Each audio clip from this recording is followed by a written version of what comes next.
เบิ่งเอาสูตรนะโมตัสสะ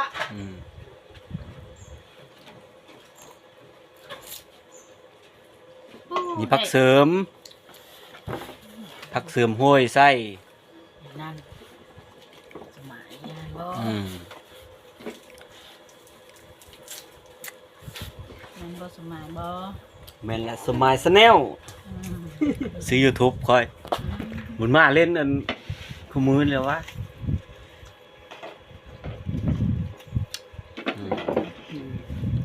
มาบ่แนวซ้ำเนาะบัดอย่าแนวเลย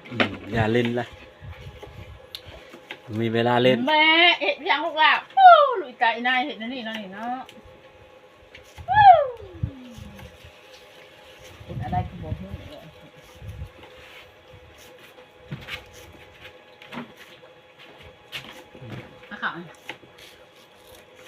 หอมบัว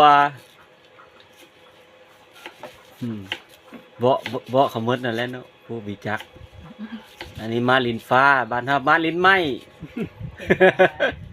ลินฟ้าภาษาไทยลินฟ้าเพกาด้วย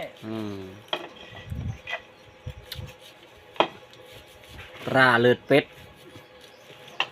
สูตรที่เด็ดกินแล้วติดใจ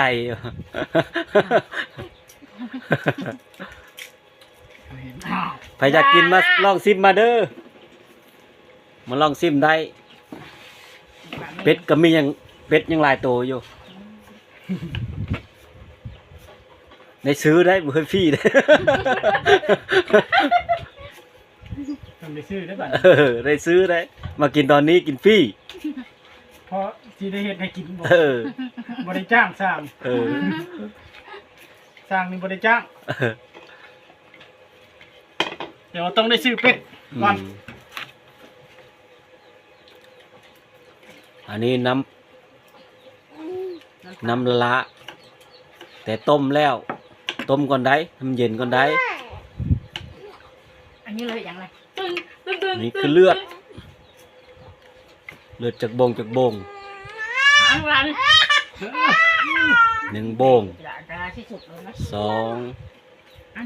3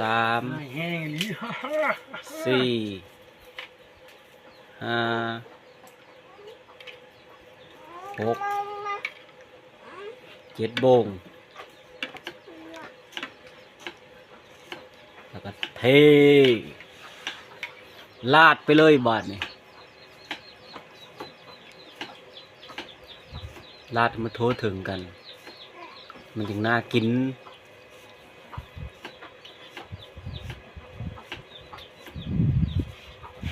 ปันบ่ว่าเด้อ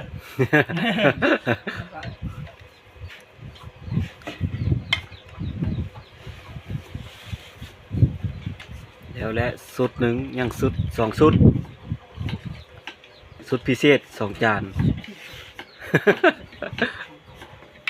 ได้เนาแตดได้แล้วบ่เนาแตดใครได้ล่ะนี่สาวแตดเด้อคนงาม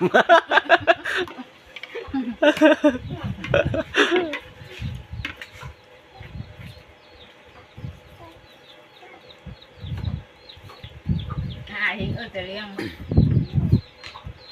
เขาคือใช้ช่วยนะเป็นคุณแตะอย่างเงี้ยใส่เลือดหลายไอ้น้ำก็คือแตะนั่นเองตอนนั้นใส่อีบ่ตอนนั้นใส่มือลบเป็ดเนาะเป็ดจงเลือดหลายมันจึง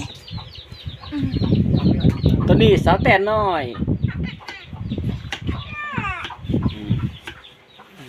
ผู้ซอย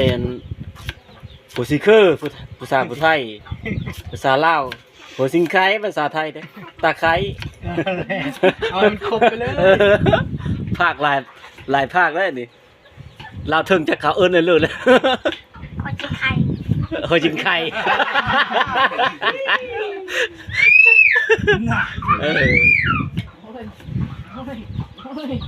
เป็ดน้ำมือเป็นก็เบิ่งคักบ้านนี่